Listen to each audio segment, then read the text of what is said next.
ఓం నమ శివాయ శ్రీమాత్రే నమః. మిత్రులకి శుభాభిలాషులకి అలాగే నన్ను ఇంతగా ఆదరిస్తున్న యూట్యూబ్ ప్రేక్షకులందరికీ కూడా పేరు పేరు ధన్యవాదాలు. ఈరోజు మనం ఒక అద్భుతమైన ఉపాయం తెలుసుకుందాం. ఈ ఉపాయం చేయడం వల్ల అధిక ధనం సంపాదించడానికి అలాగే ఆర్థిక సమస్యల నుంచి బయటపడడానికి ఈ ఉపాయం రామబాణంలా పనిచేస్తుంది. చాలామంది మిత్రులు సంపాదన రావడం లేదండి, సంపాదనలో ఇబ్బందులు పడుతున్నాము, అలాగే ఖర్చులు కూడా అధికంగా అయిపోతున్నాయి, ధన సమస్యలు అధికంగా ఉన్నాయి, ఇంట్లో ఎక్కువగా గొడవలు జరుగుతున్నాయి, ఇంట్లో నెగిటివ్ ఎనర్జీ ఎక్కువగా ఉండటం, అలాగే అనేక సమస్యలతో ఇబ్బంది పడటం, దీనివల్ల మీకు మనశ్శాంతి అనేది లేకుండా పోవడం జరుగుతూ ఉంటుంది. ఇవి సహజంగా మనం ఎన్నో ఉపాయాలు చేస్తూ ఉంటాం, కొన్ని నమ్మి చేస్తాము, కొన్ని చేసి చూద్దామని చేస్తుంటాం. తాంత్రిక ఉపాయాలు ఏదైనా సరే మనస్ఫూర్తిగా నమ్మి చేస్తేనే ఫలితాలు వస్తాయి, కానీ నమ్మకుండా చేస్తే ఎలాంటి ఫలితాలు రావు.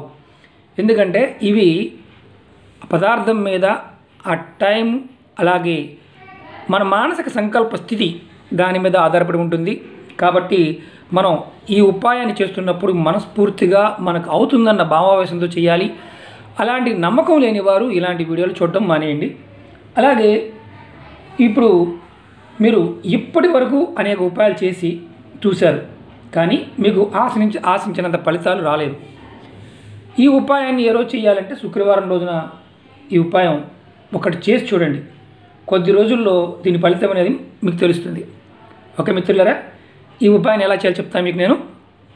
అలాగే మీకు ఈ వీడియో నచ్చినట్లయితే లైక్ చేయండి, నా ఛానల్ సబ్స్క్రైబ్ చేసుకోండి, గంట సింబల్ని యాక్టివేట్ చేసుకోండి, 10 మంది మిత్రులకు షేర్ చేయండి.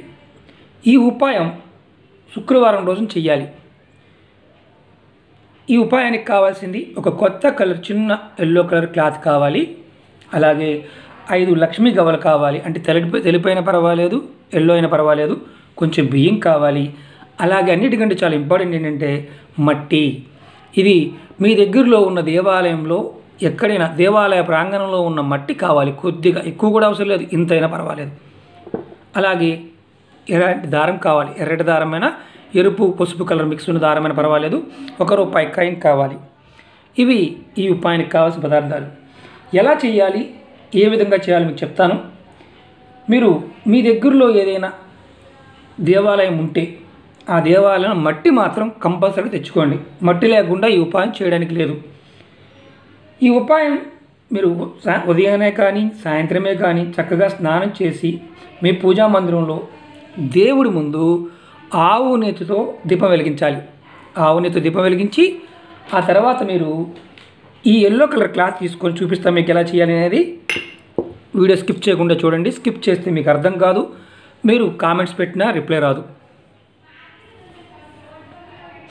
ఇలా కొత్త క్లాత్ తీసుకోండి. ఇలా మీ పూజా మందిరంలోనే, మీకు పూజా మందిరం లేదండి మాకు, మా పరిస్థితి ఏంటి, మీరు ఎక్కడైతే పూజ చేస్తారో అక్కడ మీరు ఇలా కొత్త క్లాత్ తీసుకోవాలి. చిన్న ముక్క, ఒక జాకెట్ ముక్క తీసుకున్నారనుకోండి, దాంట్లో ఒక చిన్న ముక్క సరిపోతుంది. తీసుకున్న తర్వాత ఏం చేయాలంటే దాంట్లో ఫస్ట్ ఈ 5 లక్ష్మీ గవ్వలు వేయాలి. దీపం వెలిగించిన తర్వాత లక్ష్మీ గవ్వలు వేసి తర్వాత దాంట్లో ఈ ₹1 కాయిన్ వేయండి. వేశారు కదా, ఇప్పుడు మనం మట్టి తీసుకున్నాం కదా, ఈ మట్టిని కొద్దిగా దేవాలయం చేసే మట్టిని కొద్దిగా వేయండి. ఎక్కువ అవసరం లేదు, కొద్దిగా చాలు. తర్వాత ఈ కొద్దిగా బియ్యాన్ని వేయండి. చాలామందికి తంత్రంలో ఉన్న విషయం తెలియదు కాబట్టి అది ఎందుకు చేయాలి, ఎందుకు చేస్తే ఫలితం వస్తుందో కూడా వివరించమని అడుగుతుంటారు. వివరిస్తేనేమో లెంత్ వీడియో అయిపోయిందంటారు కొంతమంది. అయినా సరే నేను వివరంగానే చెప్తాను మీకు. ఇష్టమైన వాళ్ళు చూడవచ్చు, ఇష్టం లేని వారు ఆపేయవచ్చు, ఇబ్బంది లేదు. ఎందుకంటే ఇవి పదార్థం, దాని యొక్క శక్తి మనకి ఎలా పనిచేస్తుందో తెలియాలి. ఇలా చేసిన తర్వాత ఈ చక్కగా ఇలా ఈ మూటగా కట్టండి. ఇలా మూటగా కట్టాలంటే అది కూడా చూపిస్తాను. మొత్తం వేసాం, ఇలా మడత పెట్టాం. ఈ ఎర్రటి దారముతోనే కట్టాలి, ఎరుపు పసుపు ఉన్న దారంతోనే కట్టాలి. ఇలా కట్టేసి ఇప్పుడు మనం మూట తయారైపోయింది. చిన్న మూట, పెద్ద క్లాత్ కూడా చిన్న సరిపోతుంది. ఇప్పుడు మనం ఏం చేయాలంటే ఈ మూటని మీ కరెక్ట్గా ఎక్కడైతే పూజ చేశారో పూజా మందిరంలో పెట్టుకొని లక్ష్మీ అష్టోత్తర శతనామావళి కానీ లేదంటే మీకు చదవడం వస్తే చదవండి, చదవడం రాకపోతే ఓం మహాలక్ష్మి నమః అనే మంత్రాన్ని మీరు 108 సార్లు అనుకోండి. ఓం మహాలక్ష్మి నమః అని 108 సార్లు అనుకోండి. ఆ తర్వాత ఓం విష్ణుప్రియాయ నమః ఈ మంత్రాన్ని 108 సార్లు అనుకోండి. మీరు అష్టోత్తరం చదివారనుకోండి, లక్ష్మీ అష్టోత్తరం కానీ సతనామావళి కానీ చదివారనుకోండి, ఈ 2 మంత్రాలు చదవాల్సిన అవసరం లేదు. మీకు మంత్రం రాదు అనుకునేవారు ఎవరైనా సరే ఓం మహాలక్ష్మి నమః ఓం మహావిష్ణుప్రియాయ నమః అనుకోండి. ఈ 2 మంత్రాలు అనుకోండి. అనుకొని ఈ మూటని చక్కగా ఈ మంత్రం అనుకున్న తర్వాత గట్టిగా కట్టాం. ఈ జపం అయిపోయిన తర్వాత ఈ మూటకి ధూపం చూపించండి, హారతి చూపించండి. మీరు చూపించిన తర్వాత మీరు ఇంకోటి ఏంటంటే దీపం వెలిగించాం కదా, ప్రసాదం పెట్టాలా, కొంచెం నైవేద్యం ఏదైనా పెట్టండి. ఒక పండు కానీ అరటిపళ్ళు కానీ లేదంటే బెల్లం కానీ నైవేద్యంగా పెట్టండి. మీరు పెట్టిన తర్వాత ఈ మూటని తీసుకొని మీ ఇంటిలో ఉత్తరపు గోడ ఈశాన్యం అంటే నార్త్ ఈస్ట్ కార్నర్లో అంటే ఈశాన్యం మూల ఈ మూటని చక్కగా ఏదన్నా మేకు ఉన్నా లేదంటే ఏదన్నా కట్టుకోవడానికి అవకాశం ఉంటే కట్టుకోండి. మా పూజా మందిరం అక్కడే ఉందండి, దాంట్లో పెట్టుకోవచ్చా?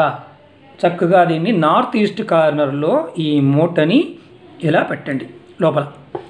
లేదంటే గోడ మీ ఇంట్లో ఇంకా వేరే అవకాశం లేదండి, ఏ దిశలో ఉన్నా సరే, నాది పడమర ద్వారం అండి, ఉత్తర ద్వారం అండి, దక్షిణ ద్వారం అండి, ఏ దిశలో ద్వారం ఉన్నా మీరు మాత్రం ఈ మూటని నార్త్ ఈస్ట్ కార్నర్లోనే పెట్టాలి. ఈశాన్యం దిక్కునే పైన. ఇది మేకు ఉంటే మేకు తగిలించండి, లేదు దేవుడి మందిరం ఉంటే దేవుడి మందిరం తెరచండి. అక్కడ కబోర్డ్ ఉందనుకోండి, కబోర్డ్లో పెట్టండి. ఆ కార్నర్లో కరెక్ట్గా కార్నర్లో నార్త్ ఈస్ట్ కార్నర్లో ఉండాలి. ఇలా చేయటం వల్ల మీ ఇంటి నుండి నకారాత్మక శక్తి వెళ్ళిపోతుంది. అలాగే మీరు ఏదైతే పని చేస్తున్నారో కలిసి రావడం మొదలవుతుంది. మీ ఇంటి వాస్తు దోషాలు లాంటివి ఉంటే ఆ వాస్తు దోషం నుంచి కూడా తగ్గి మీకు అనుకూలత ఏర్పడుతుంది. మీ ఇంట్లో గొడవలు తగ్గుతాయి, ధన సమస్యలు కూడా తగ్గుతాయి. అంటే మీకు సమస్యతో బాధపడుతున్నారు, ఆ సమస్య కూడా తీరుతుంది. ఇవి నమ్మి పరిపూర్ణమైన విశ్వాసంతో చేస్తేనే ఇవి పనిచేస్తాయి, లేకపోతే పనిచేయవు. ఈ ఉపాయానికి ఒక నియమం ఉంది. నియమాలు అన్ని ఉపాయాలకి నియమాలు, కొన్నిటికి నియమాలు ఉంటాయి, కొన్నిటికి నియమాలు ఉండవు. ఈ ఉపాయం చేస్తున్న రోజున మాత్రం ఎట్టి పరిస్థితుల్లో నాన్ వెజ్ తినకూడదు. అలాగే మగవారైతే సిగరెట్ కానీ మద్యం కానీ అలాగే చెడు అలవాట్లు ఏది ఉన్న సంభోగం కూడా ఈ రోజున చేయకూడదు. ఇది కంపల్సరిగా ఈ ఉపాయం చేసిన ఎవరైతే చేస్తారో ఆడవారు కానీ మగవారు కానీ కుటుంబంలో ఎవరు చేసినా ఈ నియమాలు పాటించాలి. అలాగే నెలసరి టైం కుటుంబంలో ఇంట్లో ఆడపిల్లలు నెలసరి టైం ఉన్నా సరే ఈ ఉపాయం చేయకూడదు. కుటుంబంలో ఎవరికైనా సరే మైలు ఉన్నా ఈ ఉపాయం చేయకూడదు. నేను చాలా ఉపాయాలు చెప్పాను, కొన్నిటికి అసలు నియమాలు ఉండవు, కొన్నిటికి మాత్రం కంపల్సరీగా నియమాలు ఉంటాయి. ఈ ఉపాయానికి మాత్రం 100% నియమాలని పాటించాలి. ఏ మాత్రం డీవియేట్ అయినా ఈ ఉపాయం చేసిన మగవారు సిగరెట్ తాగినా, మందు తాగినా, మత్తు పదార్థాలు సేవించినా, సంభోగం చేసినా ఈ ఉపాయం పనిచేయదు. అన్ని ఉపాయాలకు ఉండకపోవచ్చు. ఇంకొకటి, ఇది ఎప్పుడు మార్చుకోవాలి? ఇది ఈ మూటని 3 నెలల తర్వాత ఏదైనా పారే నీళ్లు కాలువ కానీ నది కానీ అలాంటి ఉన్న దగ్గర మాత్రమే ఈ మూటని నీళ్ళలో వేయాలి. మాకు నీరు పారడానికి అవకాశం లేదండి, మేము సిటీలో ఉన్నామని మనం కొంతమంది చెత్త కబుర్లు చెప్తూ ఉంటారు. అలాంటి చెప్పేవారు ఎవరైనా సరే ఇలాంటి ఉపాయాలు చేయమాకండి. అవకాశం పదే చెప్తుంటాను, అవకాశం లేకపోతే మీరు ఉపాయాలు చేయమాకండి. సబ్స్టిట్యూట్ ఆలోచన మానేయండి. తాంత్రిక ఉపాయాలు ఎప్పుడు కూడా ఆ పదార్థము, ఆ టైము, ఇది చాలా ఇంపార్టెంటు, ఇది గుర్తుంచుకోండి. వీడియోలో చెప్పిన విధంగా ప్రాసెస్ చేయండి, ఫలితాలు వస్తాయి. అలా కాకుండా ఇంకా వేరే విధంగా చేసుకోవచ్చా అని అడగడం మానేయండి. ఎందుకంటే ఈ ఉపాయాలకి ఎలా చెప్తామో అలాగే చేయాలి. ఎందుకంటే ఉపాయంలోనే చెప్తాం ఎలా చేసుకోవాలో. ఈ ఉపాయం శుక్రవారం రోజున ఏదైతే ప్లేస్లో పెట్టామో పాతది అదే ప్లేస్లో మళ్ళీ 3 నెలల తర్వాత మళ్ళీ శుక్రవారం 3 నెలలు అయిపోయిన తర్వాత మళ్ళీ శుక్రవారం నాడు మూట మళ్ళీ అక్కడే కట్టండి. ఇలా 3 నెలలకు ఒకసారి మారుస్తూ ఉండండి. మీ కుటుంబ జీవితంలో మంచి మార్పు వస్తుంది. ఇప్పుడు ఈ పదార్థాల గురించి చెప్తాను. ఇది గురుబలానికి ఈ క్లాత్, కుజుబలానికి ఈ దారం, అలాగే గవ్వలు లక్ష్మీ స్వరూపం, మట్టి శని భగవానుడి స్వరూపం, అలాగే బియ్యం మానచంద్ర స్వరూపం, అలాగే రూపాయి. ఈ రూపాయితోనే మనమంతా జీవితం మొత్తం ధన సమస్యలకి మెయిన్ కారణమైన రూపాయిని కొలుస్తుంటాం. అష్టశుర భోగభాగ్యాలు కలగడానికి, గ్రహాల యొక్క స్థితిగతులు మారడానికి దేవాలయాల్లో మంచి దేవాలయాలు ఎక్కువ మట్టి అవసరం లేదు మిత్రులారా. కొద్దిగా చిటికిడి మట్టి అయినా చాలు. సిద్ధులు యోగ పురుషులు సూక్ష్మ రూపంలో తిరుగుతూ ఉంటారు. అమూల్యమైన శక్తి సంపద అంతా కూడా దేవాలయాల్లో ఉంటుంది. ఆ ప్రదేశంలో తిరిగే వారి యొక్క సిద్ధులు అంటే మన కంటికి కనిపించిన వారి యొక్క శక్తి ఆ భూమి మీద ఉంటుంది.